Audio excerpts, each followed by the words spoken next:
Good morning, students. Today we will start our book chapter number 2, Know Your Computer, and I hope you have already completed your chapter number 1 homework. I will check later, or you can send me. So, in this lesson, we will learn about functional components of a computer, input device, how computer process data, memory and its types, and output device. Okay, so functional components of a computer. We have already read about the functional components of a computer in earlier classes. Do you remember? Okay, let's quickly recall some terms and concepts. We have already read about the components. Okay, so fill in the blanks first. So we will fill the blanks. Okay, so these are the questions. A computer process data into memory, and which memory? The memory is RAM, random access memory. Okay.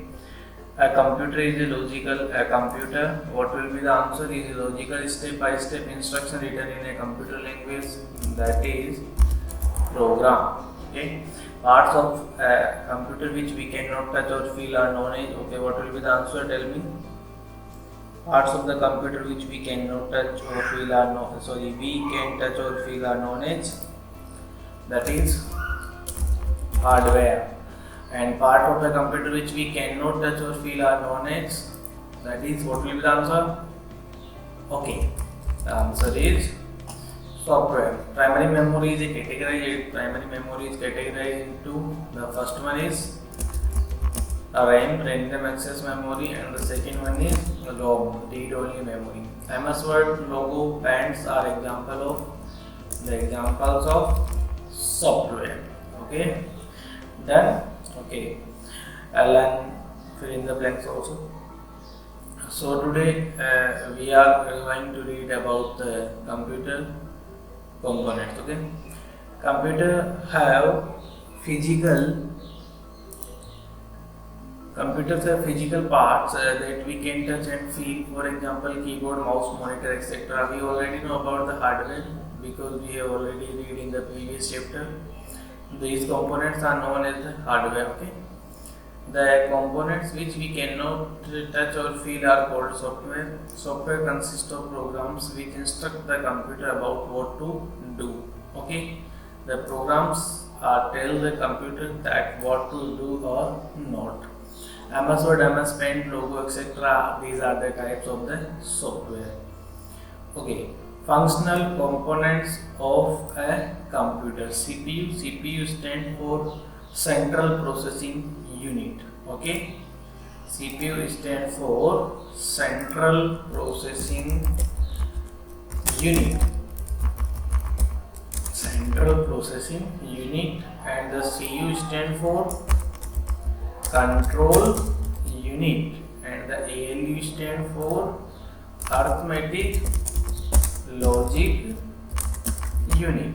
Okay, so this is the CPU, and the CPU send the data to CU, Control Unit send the data to ALU. This is the primary memory, RAM and ROM, and this is the secondary memory. So how the data is processed? So let's see that how the data is processed. This is your input device, like your mouse and keyboard. You will input the data into the computer. Okay, after that the CPU will process the data, then the data will go to control unit, then the control unit send data to ALU, arithmetic logic unit. Those units will perform some operation with the data. Okay, the primary memory hold the data temporarily. For some time. If the user want to save the data, then the data will save in the secondary memory, because the user will save the data. When the user save the data goes to secondary memory, and if the data goes to secondary memory one time, that means the data is permanently saved in the secondary memory. But in primary memory is the memory that is hold the data temporarily. The primary memory hold the data temporarily. Okay, and this is the output device where you will see your output device like monitors, printers, where you can check your data. Okay, so this is the processing of the computer. So how do computer gets input? Input devices are used to receive input from the user in the form of raw data. This is the input devices send the data in raw. Examples of common input devices are keyboard, mouse, microphone, OMR, optical magnetic reader, MICR, magnetic ink character reader, barcode reader, digital pen, touch screen, etc. We have already read about these input devices in earlier classes. You already know about those, that what is the use of keyboard, mouse, microphone, OMR, optical magnetic reader, and MICR, barcode reader, digital pen. Okay. So these are the input devices. So the computer takes the data from the input devices. How do computer process data? Once a computer receives data raw facts through an input device, it sends it for processing to the CPU central processing unit to receive the information processor data.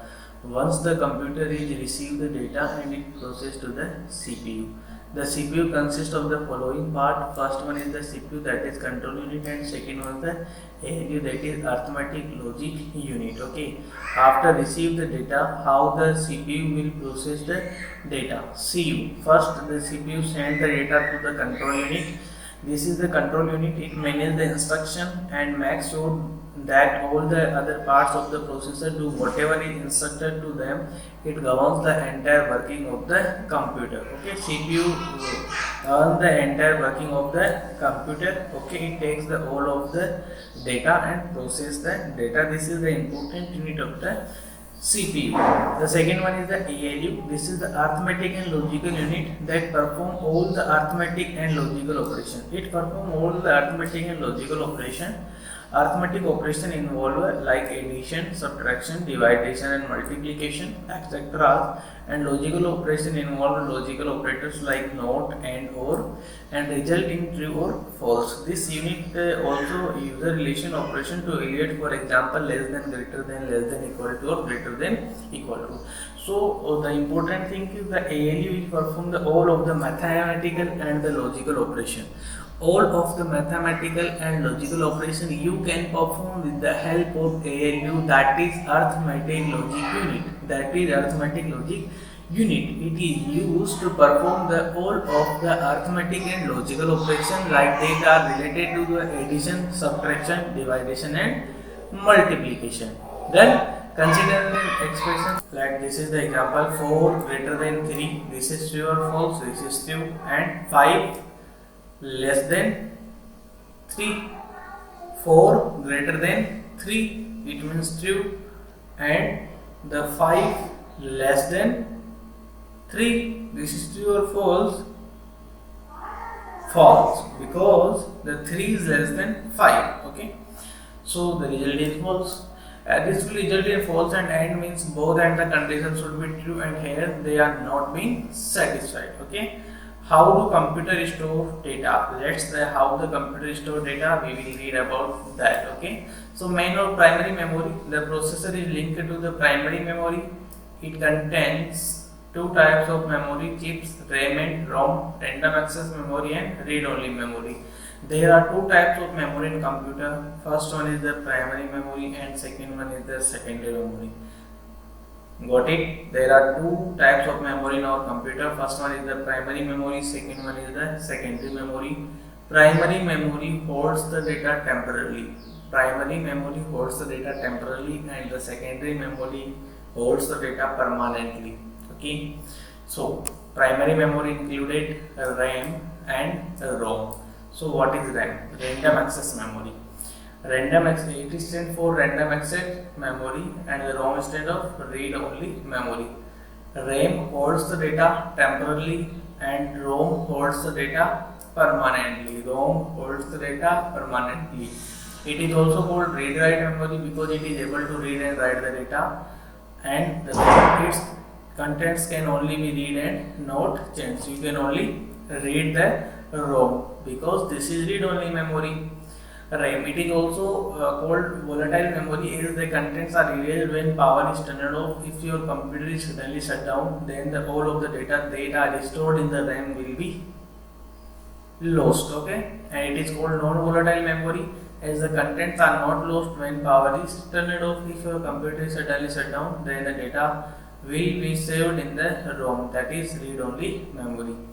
Okay, so learn the things till how the computer store data. Okay, and in next chapter we will cover the next part of this chapter. Okay, if you have any problem, you can send me or comment. Thank you very much.